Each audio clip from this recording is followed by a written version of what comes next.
Bismillahirrahmanirrahim. Assalamualaikum warahmatullahi wabarakatuh. Syukur alhamdulillah kita bisa berjumpa lagi di channel ini. Sholawat dan salam selalu dan tetap tercurahkan kepada junjungan kita Nabi besar Muhammad Shallallahu Alaihi Wasallam. Allahumma sholli ala Sayyidina Muhammad. Harapan dan doa saya, semoga saudaraku semuanya selalu diberikan kesehatan, dilapangkan rezekinya, diampuni dosa-dosanya, dan dipanjangkan umurnya. Amin ya Rabbal Alamin. Sahabat beriman yang dirahmati Allah, dalam 5 rukun Islam, salat adalah rukun pertama yang wajib dikerjakan. Ibadah salat juga merupakan tiang agama. Salat adalah kewajiban bagi setiap umat Islam sebagai bukti kecintaan kita kepada Allah. Ada 5 waktu salat wajib yang tidak boleh ditinggalkan, yaitu salat subuh, zuhur, asar, maghrib, dan isya. Jika ditinggalkan, maka akan mendapatkan dosa besar. Meskipun berada dalam kondisi yang tidak memungkinkan, salat adalah hal yang wajib dikerjakan. Meskipun tidak bisa berdiri, maka dibolehkan untuk duduk. Jika tidak bisa duduk, maka diperbolehkan berbaring, bahkan bisa dikerjakan dengan hati. Karena itu, sangatlah tidak logis apabila seseorang mengaku beriman kepada Allah, namun meninggalkan ibadah yang berfungsi sebagai tiang agama. Di berbagai dalil Al-Quran maupun hadis, Allah Subhanahu wa Ta'ala serta Rasulullah Shallallahu Alaihi Wasallam telah menetapkan dengan jelas mana salat yang wajib dan sunnah. Namun meskipun demikian, masih banyak yang menyepelekan salat. Rasulullah Shallallahu Alaihi Wasallam bersabda, "Inti dari segala perkara adalah agama Islam, dan tiang penopangnya adalah salat." Hadits riwayat Tirmidzi. Meskipun salat merupakan tiang agama, namun bagi segelintir muslim saat ini, kedudukan tersebut kerap kali dianggap enteng. Alhasil, salat yang seharusnya mampu mendatangkan pujian dari Allah justru berubah menjadi ibadah yang sangat dibenci oleh Allah dan Rasul-Nya. Bagaimana tidak, esensi utama dalam salat adalah mencari ketenangan dan kekhusyukan.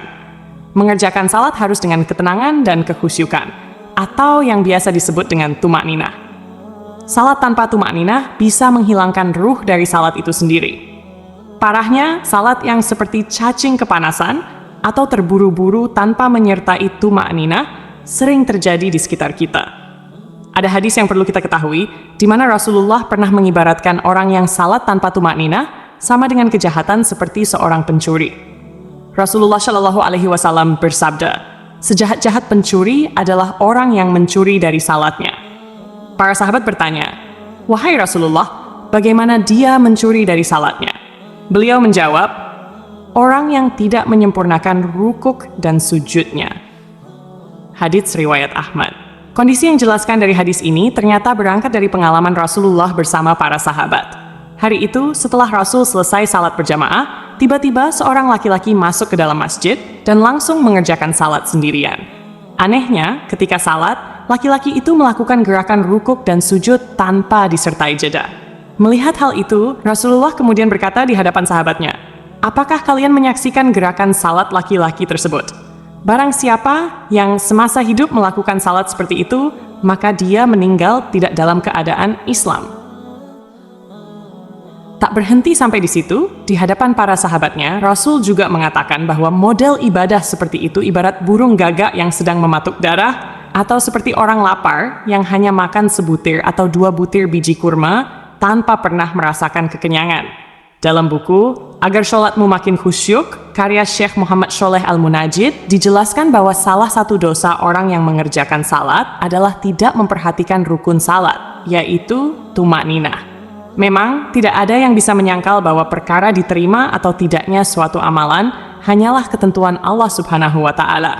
Tetapi, sebagai umat Muslim, kita juga harus mengetahui bahwa ibadah-ibadah yang telah ditetapkan rukunnya tak bisa diubah atau dilanggar. Oleh sebab itu, dalam salat pun tidak boleh sembarangan menunaikannya. Ada cara dan tuntunan yang harus sesuai dengan ajaran Nabi Muhammad Shallallahu Alaihi Wasallam. Dalam suatu hadis, Rasulullah Shallallahu Alaihi Wasallam bersabda, "Sesungguhnya, pertama kali yang dihisab atau diminta pertanggungjawaban dari segenap amalan seorang hamba di hari kiamat kelak adalah salatnya. Bila salatnya baik, maka beruntunglah dia. Namun, bila mana salatnya rusak, sungguh kerugian akan menimpanya."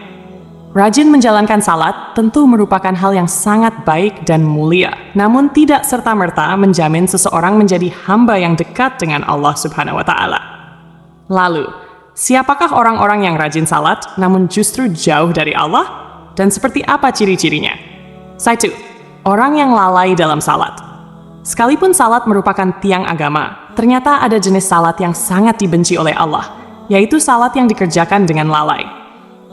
Pada hari kiamat nanti, ada banyak orang yang membawa salatnya kepada Allah, lalu salat mereka dilipat-lipat seperti pakaian yang kumal, kemudian dilemparkan ke wajah mereka.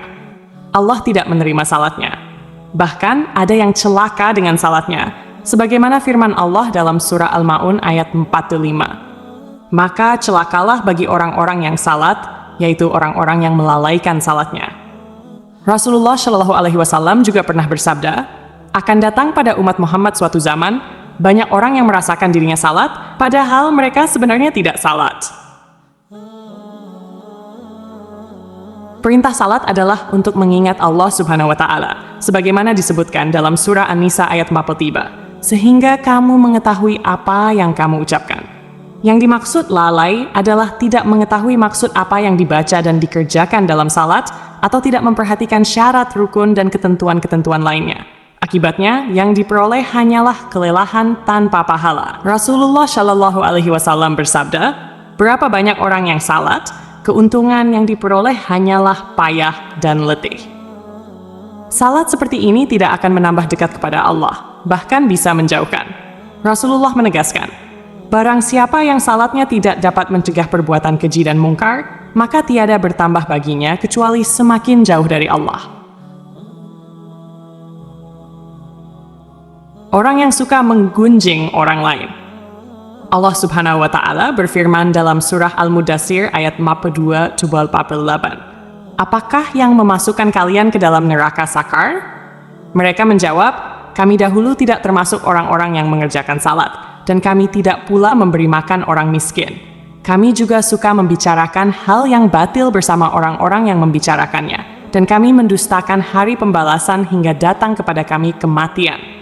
Dalam ayat ini, salah satu penyebab seseorang masuk neraka adalah suka membicarakan kejelekan orang lain.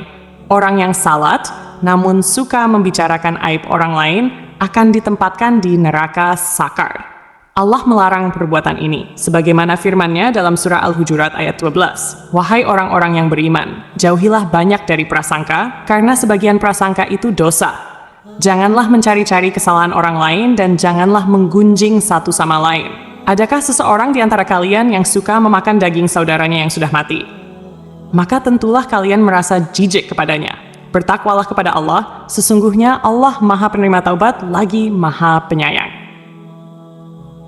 3. Orang yang acuh pada sesama. Allah Subhanahu wa Ta'ala berfirman, sesungguhnya aku hanya akan menerima salat orang-orang yang merendahkan dirinya karena kebesaranku, menahan dirinya dari hawa nafsu karena aku, dan mengisi sebagian waktu mereka untuk mengingatku. Orang yang acuh pada sesama, tidak peduli terhadap kebutuhan orang lain, atau hanya fokus pada dirinya sendiri, menunjukkan bahwa esensi salat belum diterapkan dalam kehidupannya. Salat seharusnya mendidik manusia untuk lebih peduli, merendah hati, dan berbuat kebaikan kepada sesama. Siangnya untuk berzikir kepadaku, melazimkan hatinya untuk takut kepadaku, tidak sombong terhadap makhlukku, memberikan makan kepada orang yang lapar, memberikan pakaian kepada orang yang telanjang, menyayangi orang yang terkena musibah, serta memberikan perlindungan kepada orang yang terasing. Kelak, cahaya orang itu akan bersinar seperti cahaya matahari. Aku akan berikan cahaya ketika dia dalam kegelapan, aku akan berikan ilmu ketika dia tidak tahu. Aku akan lindungi dia dengan kebesaranku, dan aku akan suruh malaikat menjaga dirinya. Jika dia berdoa kepadaku, aku akan segera menjawabnya. Dan jika dia meminta kepadaku, aku akan segera memenuhi permintaannya.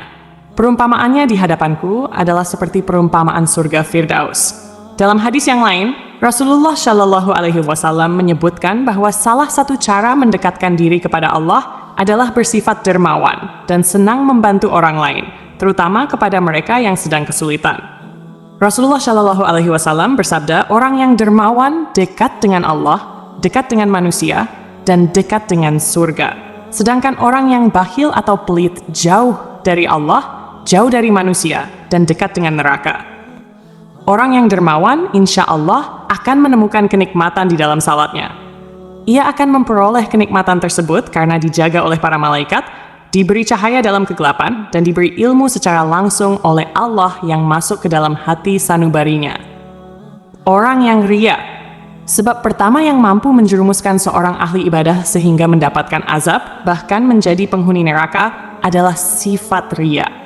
Hal ini terjadi apabila semua amal saleh yang dilakukan di dunia bukan untuk mencari ridha Allah, melainkan untuk pamer dan mengharap pujian dari manusia. Allah Subhanahu wa Ta'ala berfirman, "Sesungguhnya orang-orang munafik itu menipu Allah, dan Allah akan membalas tipuan mereka. Apabila mereka berdiri untuk salat, mereka berdiri dengan malas. Mereka bermaksud ria dengan salat di hadapan manusia, dan tidaklah mereka menyebut Allah kecuali sedikit sekali."